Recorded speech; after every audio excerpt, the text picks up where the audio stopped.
Hello student, कैसे हैं आप लोग? बढ़िया। चलिए, स्वागत है आपका अपने YouTube channel the math GPT. और मैं आपका अपना मैथ टीचर सतीश राठौर।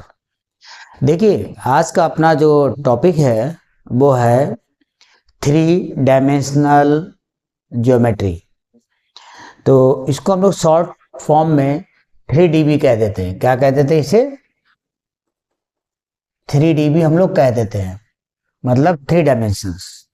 ये क्लास 11th में पहला मतलब क्लास 11 में 3D की स्टार्टिंग होती है। तो यहाँ पर आपको सबसे पहले इसका बेसिक्स पढ़ाया जाएगा। तो आज हम लोग उसी के बारे में थोड़ा जानने की कोशिश करते हैं, ठीक है ना। 3D है क्या? सबसे पहले देखिए, 3D जो है वो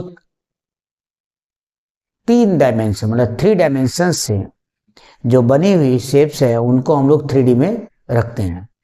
अब इसके बारे में है क्या, देखिए सबसे पहले हमारा समझिए, इन 2D में अगर मैं बात करता हूं, 2D में क्या होता है? In 2D there are two axis. 2D में दो एक्सिस होंगी, एक होती है हॉरिजॉन्टल एक्सिस, दूसरी होती है हमारी वर्टिकल एक्सिस।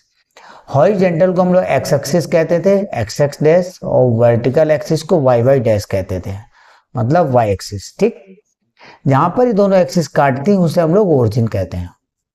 ठीक है, ये एक्स एक्सिस है, एक्स एक्सिस की इक्वेशन y बराबर 0 होती थी, और ये y एक्सिस है, y एक्सिस की इक्वेशन x बराबर 0 होती है। ठीक है ना।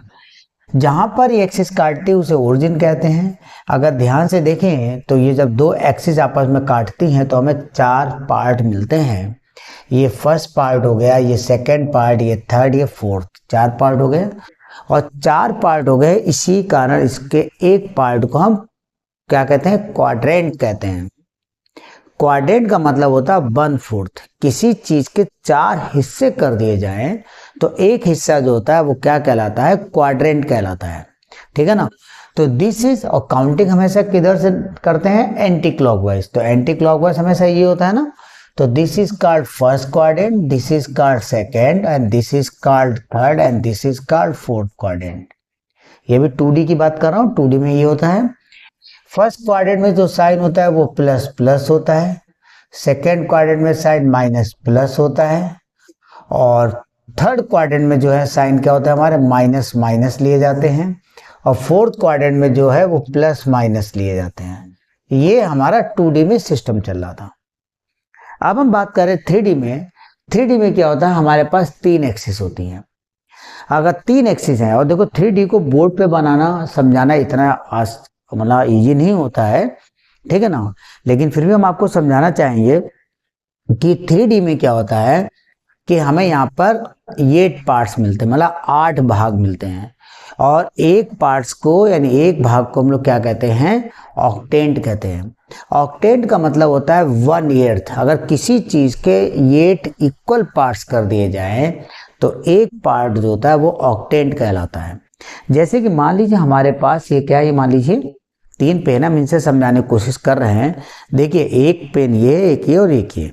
अगर तीनों पेनों को मैं ऐसे एडजस्ट कर देता हूं तो आप क्या देख रहे हैं? दीज आर क्या रिप्रेजेंट कर जाएंगे आपको? एक मिनट, ठीक है, थोड़ा सा ध्यान से देखिए। देखो, यहां पर तीन एक्सिस दिखेंगे आपको, एक एक्स एक्सिस, ठीक है ना, एक वाई एक्सिस, और एक, देखो ये एक्स एक्सिस, ये वाई एक्सिस और ये जेड एक्सिस। ठीक है, तीन एक्सिस हो गई। तो तीन एक्सिस से बने हुए पार्ट हैं, तीन एक्सिस से हमें थ्री डायमेंशन दिख रहा है। अगर हम इसमें क्या, मैं 8 पार्ट्स दिखाऊं कैसे दिखेंगे। देखिए, अगर प्लेन से इसको काटेंगे तो इसके पीसेस निकाल तो कैसे निकाल? देखो, एक बार ऐसे इंटरसेक्ट करेंगे, ठीक है ना, एक बार ऐसे इंटरसेक्ट करेंगे, और एक बार ऐसे इंटरसेक्ट करें तो ये वाला पीस आएगा। ऐसे एक ये पार्ट आएगा, दो, एक ये 3, एक 4, एक ये 5, और एक 6, और एक ये 7, और एक ये 8 होगा नहीं। फिर समझिए, अगर हम इसके पीसेस करेंगे तो क्या होगा? देखो, एक ये, और फिर ऐसे, और फिर ऐसे, तो ये वाला भाग निकल आएगा। एक भाग, 2, 3, 4, 5, 6, 7, और एक ये 8 हो गए। 8 भाग हो गए। इसी कारण से इसको हम लोग क्या कहते हैं? एक भाग को ऑक्टेंट कहते हैं। तो कहने का मतलब है कि 3D में हमें क्या मिलेंगे? ये पार्ट्स मिलेंगे, 8 भाग मिलेंगे। 2D में जो साइन है वो कैसे चलते हैं हमारे, देखो कैसे चलते हैं, प्लस प्लस, ये 2D में थे, फिर माइनस प्लस, फिर माइनस माइनस, फिर प्लस माइनस, ये है।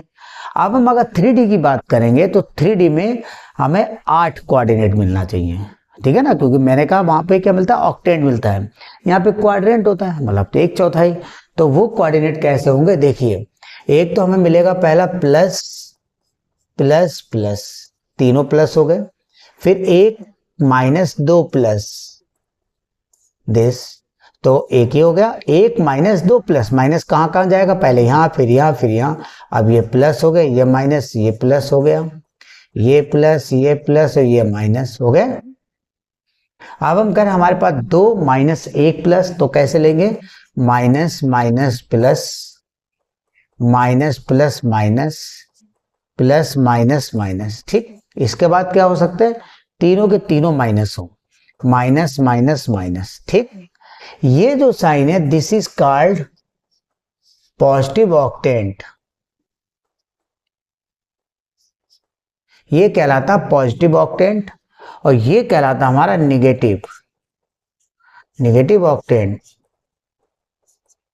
ठीक है ना।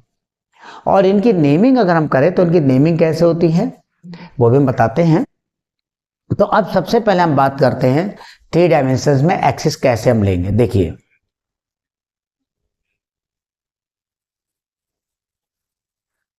देखिए 3D में क्या है, एक एक्सिस हमारी ये, this is a vertical axis, ये हॉरिजॉन्टल है, और एक एक्सिस क्या होगी, वो इस पर परपेंडिकुलर, कहने मतलब 3D में क्या है, तीनों एक्सिस आपस में म्यूचुअली परपेंडिकुलर होने चाहिए। एक एक्सिस ही होगा, एक ही होगा, और एक क्या होगा, इस पे परपेंडिकुलर। और परपेंडिकुलर एक्सिस इस पे कैसे बना सकते हो, रॉड तो चिपका नहीं देंगे कि ऐसे चली जाए, तो क्या करते हैं, इसकी अपनी कन्वीनियंस के लिए हम इसकी शैडो बना देते हैं। तो ये हो गई इसकी शैडो जो इन दोनों पर परपेंडिकुलर है, ठीक है ना।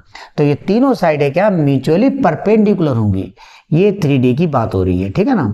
तो 3D में हमारी 3 एक्सिस होंगी, एक हो गया एक्स एक्सिस, एक हो गया हमारी वाई एक्सिस, एक हो गई जेड एक्सिस, जहां पर इंटरसेक्ट करे उसे हम लोग ओरिजिन कहते हैं, ठीक है ना। ये क्या एक्स एक्सिस है, तो एक्स एक्सिस पर हमेशा वाई कोऑर्डिनेट की वैल्यू 0 होगी और जेड कोऑर्डिनेट की वैल्यू 0 होगी। ध्यान रखिएगा एक्स एक्सिस पर सिर्फ और सिर्फ एक्स कोऑर्डिनेट काउंट होता है, एक्स कोऑर्डिनेट ही रहता है, वाई और जेड 0 होता है।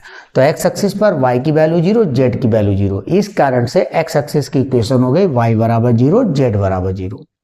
अब ये हमारा क्या है, वाई एक्सिस है, वाई एक्सिस पे क्या होगा हमारा, एक्स की वैल्यू 0 होगी बेटा, और जेड की वैल्यू 0 होगी, क्योंकि वाई एक्सिस पर सिर्फ और सिर्फ वाई कोऑर्डिनेट हमारा काउंट होगा, ठीक है ना। इसी टाइप से जेड एक्सिस पर सिर्फ जेड कोऑर्डिनेट काउंट होगा, जेड एक्सिस पर एक्स की वैल्यू हमारी 0 होगी और वाई की वैल्यू 0 होगी, ठीक है ना। तो एक्स जेड एक्सिस पर क्या है, एक्स 0 है हमारा और वाई 0 है।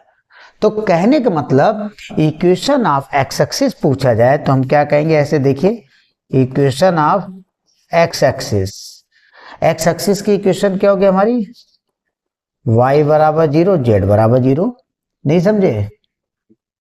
अब हम कहें इक्वेशन ऑफ y एक्सिस हमारी क्या होगी, y एक्सिस पर x बराबर 0, जेड बराबर 0, and equation of z axis बेटा वो क्या होगी हमारी, z एक्सिस की इक्वेशन x बराबर 0 और y बराबर 0, ठीक है।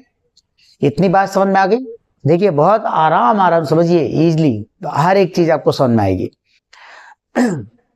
अब मैं बात कर रहा हूं कि ये जो दिया है एक्स जेड, ये है एक्स वाई, ये हमारा वाई जेड, ठीक है ना। अगर मैं बात करूं कि वाई जेड, तो ये क्या मिलेगा हमें, वाई जेड ओ, मतलब ओ मतलब वाई ओ जेड प्लेन, देखेंगे वाई ओ जेड या जेड ओ वाई पढ़े तो इधर हमें ये प्लेन मिल जाएगा।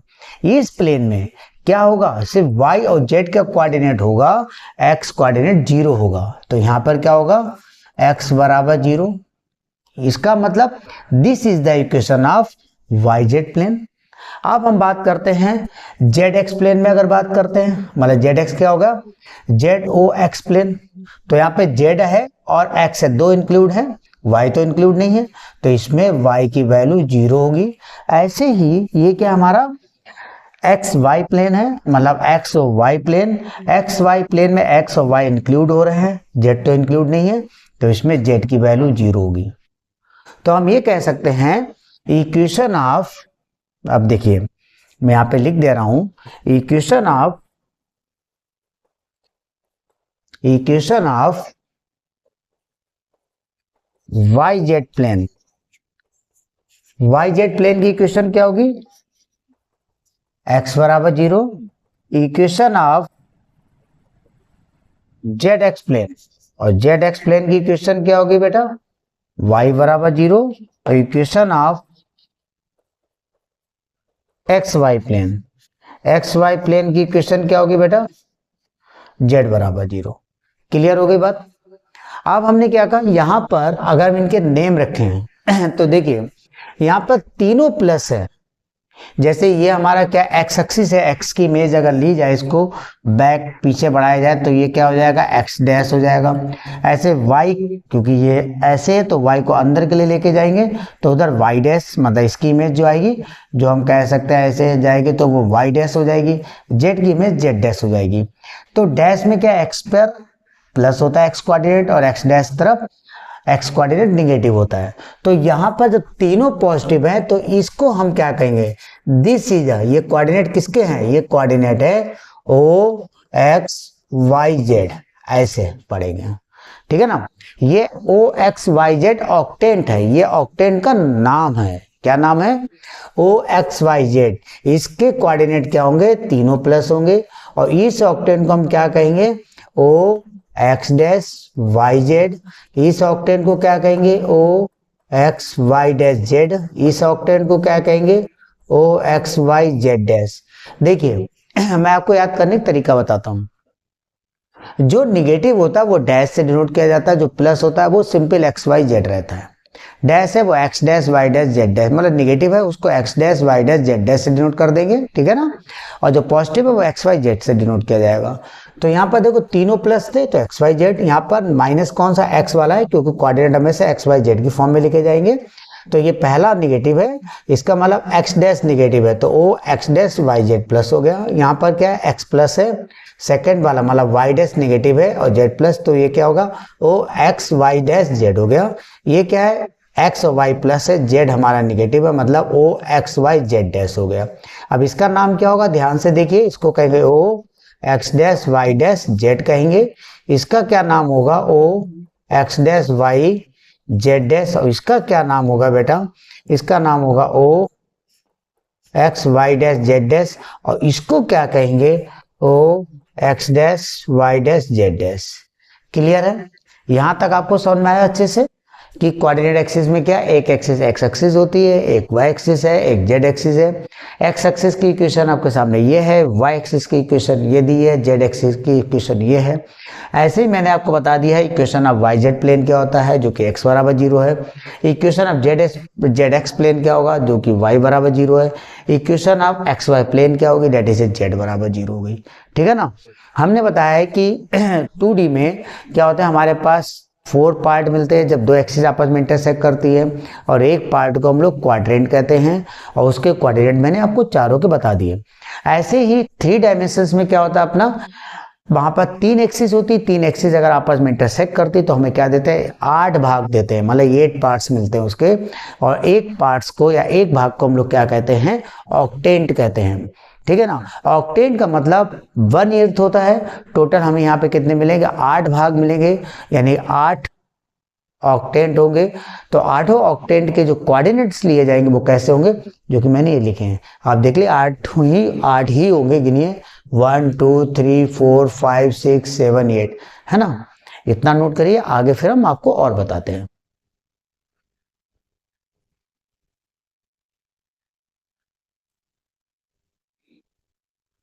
अब देखिए आगे हम आपको बता रहे हैं डिस्टेंस फार्मूला। तो इसमें देखिए इसके बाद हमारे पास डिस्टेंस फार्मूला क्या है, अगर 2 पॉइंट हमें दिए हैं, मान लो ये 2 पॉइंट दिए, एक पॉइंट ये है ए और एक पॉइंट बी है। इसके कोऑर्डिनेट हमें दिए हुए, कोऑर्डिनेट क्या है x1 y1 z1 और इसके कोऑर्डिनेट क्या है x2 y2 z2। देखिए 2D में क्या होता है xy होते दो कोऑर्डिनेट है, 3D में z कोऑर्डिनेट बढ़ जाता है, इतना आपको याद रखना है। तो यहाँ पर a के कोऑर्डिनेट x1 y1 z1 है और b के कोऑर्डिनेट x2 y2 z2 है। तो इनके बीच की अगर डिस्टेंस निकालनी है तो डिस्टेंस क्या होगी हमारे पास, डिस्टेंस मतलब ए बी बराबर हमें दी जाएगी अंडर रूट, फार्मूला इसका होता है x2 minus x1 square plus y2 minus y1 square plus z2 minus z1 square. ठीक है ना, ये क्या हो गया हमारे पास डिस्टेंस फार्मूला। ठीक है, इसी टाइप से इसके बाद हमारे पास है नेक्स्ट है सेक्शन फार्मूले। सेक्शन फार्मूले, सेक्शन फार्मूले जो है ये दो टाइप के हमें पढ़ना है। सबसे पहला हमारे पास है इंटरनली डिवीजन। इंटरनली डिवीजन, तो बेटा इंटरनली डिवीजन में क्या होता है, अगर दो पॉइंट हमें दिए हैं, मान लो ये पॉइंट दिए हैं ए बी, जिसके कोऑर्डिनेट क्या है x1 y1 z1 और अगले के कोऑर्डिनेट x2 y2 z2 हैं। चलो मैं अगला डायग्राम बना देता हूं कहीं आप कंफ्यूज ना हो। मान लो ये दो पॉइंट है, पॉइंट ए है पॉइंट बी है, कोऑर्डिनेट इसके क्या है बेटा x1 y1 z1, इसके कोऑर्डिनेट क्या है x2 y2 z2। ठीक है ना, ये हमें कोऑर्डिनेट दिए हैं और इन दोनों पॉइंटों को जो ज्वाइन करने वाली लाइन है, इस लाइन को कोई पॉइंट P दिया है, this is a point P, जो इसको M और N के रेशियो में डिवाइड कर रहा है, ऐसे समझ लीजिए। मतलब P A upon P B बराबर M अपान N का ये रेशियो अगर आपको दिया है तो पॉइंट P हमारा क्या कहला रहा, पॉइंट P कहलाएगा इंटरनली डिवीजन। क्यों, क्योंकि पॉइंट A और B के अंदर होना चाहिए, इनके बीच में कोई पॉइंट ऐसा हो जो कि इसको M और N के रेशियो में डिवाइड कर रहा, मतलब 1:2, 2:3, 3:4, 5:7, जो चाहे जो भी दिया हो, अगर अंदर पॉइंट इन दोनों के बीच में तो वो पॉइंट इंटरनली डिवीजन कहलाएगा। और ये कैसे दिया जाएगा, इसको याद करने के लिए देखिए एक ट्रिक है, इस पॉइंट की मतलब ये जो M दिया है इसकी मल्टीप्लाई इधर वाले कोऑर्डिनेट से होगी और इसकी मल्टीप्लाई इधर वाले कोऑर्डिनेट से होगी। ठीक, मतलब कहने का है P के कोऑर्डिनेट जो दिए जाएंगे इंटरनली डिवीजन के, वो कैसे दिए जाएंगे, देखिए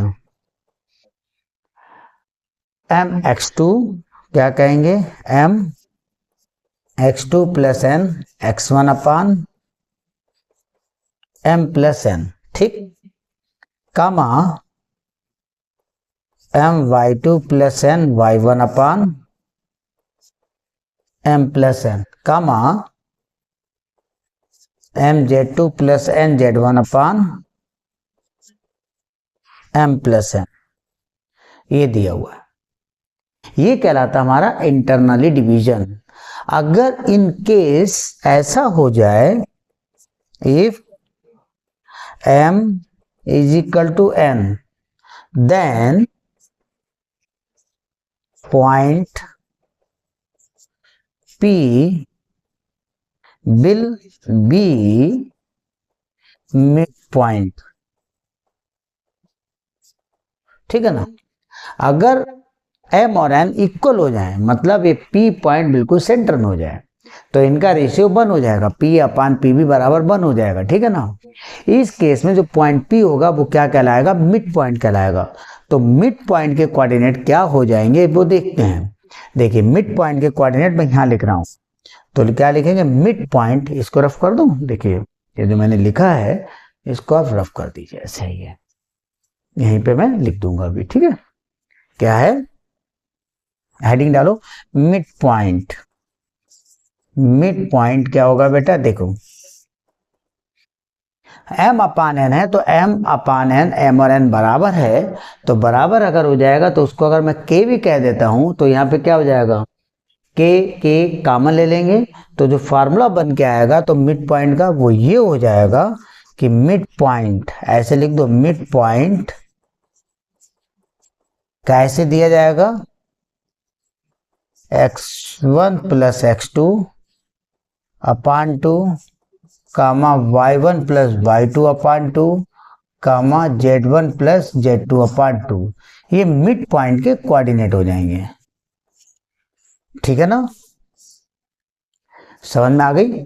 अगर आपको नहीं समझ में आए तो मैं आपको ऐसे बता दे रहा हूं कि जैसे ये दिया है m1 अपान m2 जो दिया है और m और n बराबर मान लिया, तो m और n अगर मैं k मान लेता हूं तो ये क्या हो जाएगा, तो इसको ऐसे लिखेंगे, देखिए जैसे पहला कोऑर्डिनेट है तो यहाँ पे लिखेंगे kx2 प्लस kx1 अपान k प्लस k, सिंप्लीफाई करेंगे, कॉमन ले लें, क्या हो जाएगा x2 प्लस x1 अपान 2k, k से k कैंसिल, तो बेटा क्या आ जाएगा, इसको लिख सकते हैं x1 प्लस x2 अपान 2, तो पहला कोऑर्डिनेट आ गया, नहीं आ गया, सिंप्लीफाई किया। ऐसे ही दूसरा वाला सॉल्व करें तो ये मिल जाएगा, तीसरा सॉल्व करें तो ये मिल जाएगा। तो ये हमारा क्या है, मिड पॉइंट है। तो मिड पॉइंट के कोऑर्डिनेट ऐसे मिलेंगे। अब इसके बाद दूसरा जो है वो है हमारा क्या, एक्सटर्नली डिवीजन। उसके बारे में देखिए, बताते हैं अभी हम आपको, इसको आप रफ कर लीजिए।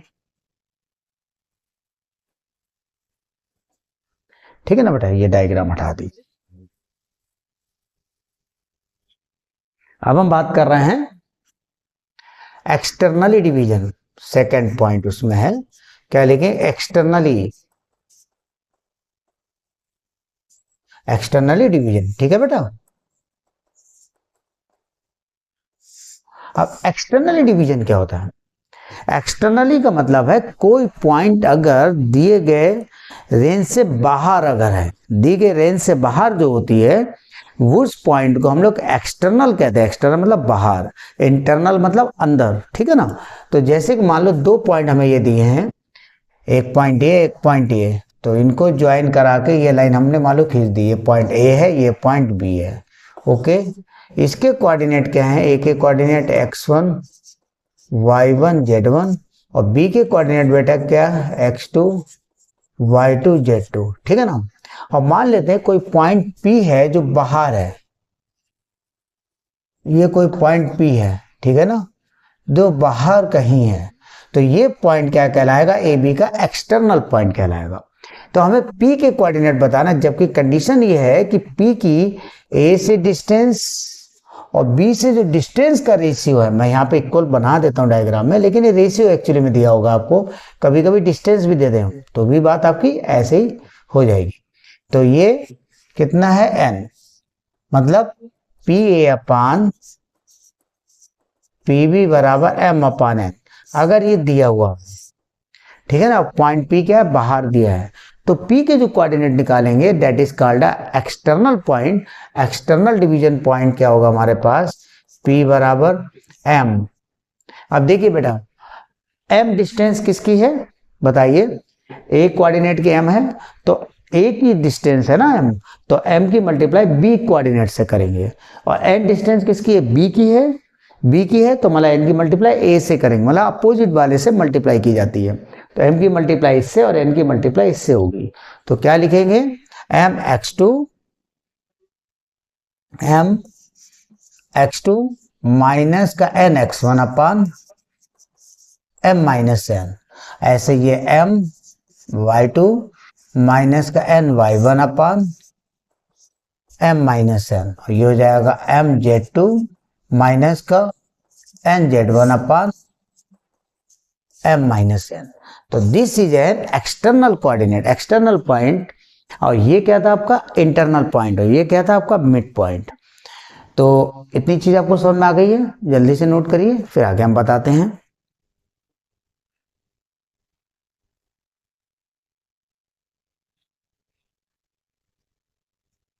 अब देखते हैं हम क्या बता रहे हैं, हम coordinate of centroid of triangle, ये जो लिखा है इसका मतलब ट्रायंगल लिखा है।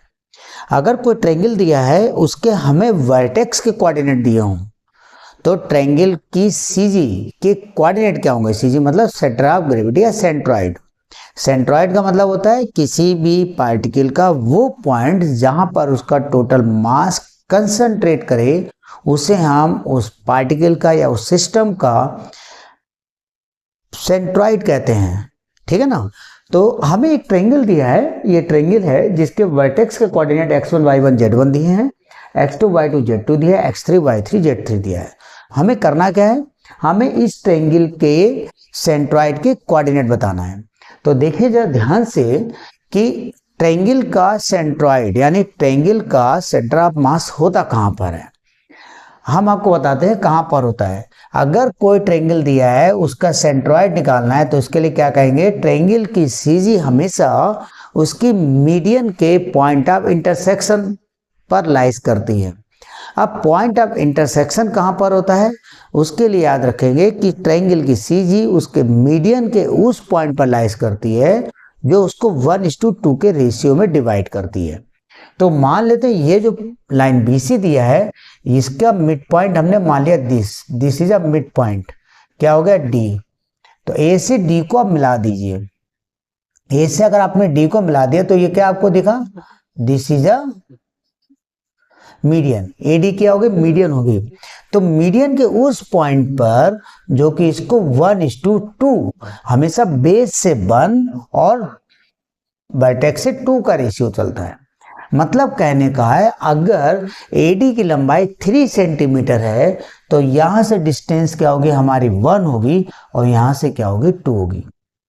अगर डिस्टेंस 6 सेंटीमीटर है तो ये डिस्टेंस हमारी 2 होगी और ये कितनी होगी 4 होगी, ठीक है ना। तभी तो 1:2 का रेशियो चलेगा। समझ में आया नहीं आया।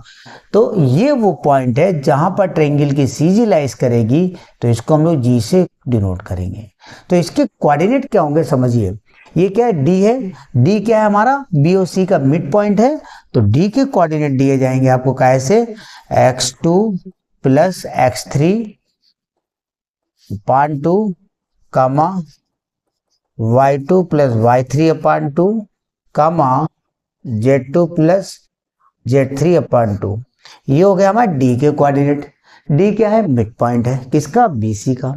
अब देखो AD जो दिख रही है लाइन AD में G कहाँ है, AD के अंदर है। तो G कोऑर्डिनेट AD का इंटरनल डिवीजन हो गया। और इंटरनल डिवीजन का अभी हम आपको कॉन्सेप्ट बता चुके हैं, 2 multiply by this coordinate 1 multiply by this coordinate अपान 2 + 1, ठीक है ना।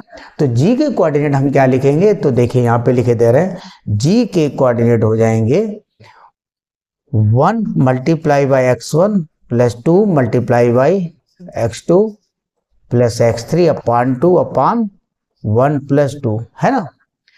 1 multiply by this 2 multiply by this coordinate, तो ये लिखा बेटा।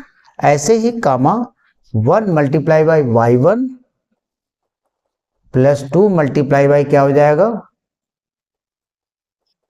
y2 plus y3 upon 2 upon 1 + 2 comma 1 multiply by z1 plus 2 multiply by क्या हो जाएगा z2 प्लस z3 अपान 2 होल अपान 1 + 2। क्लियर है बेटा, ये 2 से 2 कैंसिल, है ना।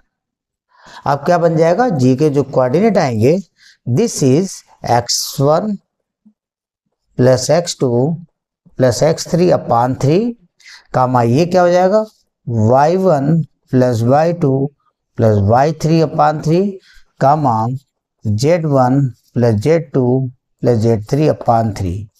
ये हो गए coordinate of centroid of a triangle. Clear है, जल्दी से नोट डाउन करिए, फिर आगे हम आपको और बताते हैं, ठीक है।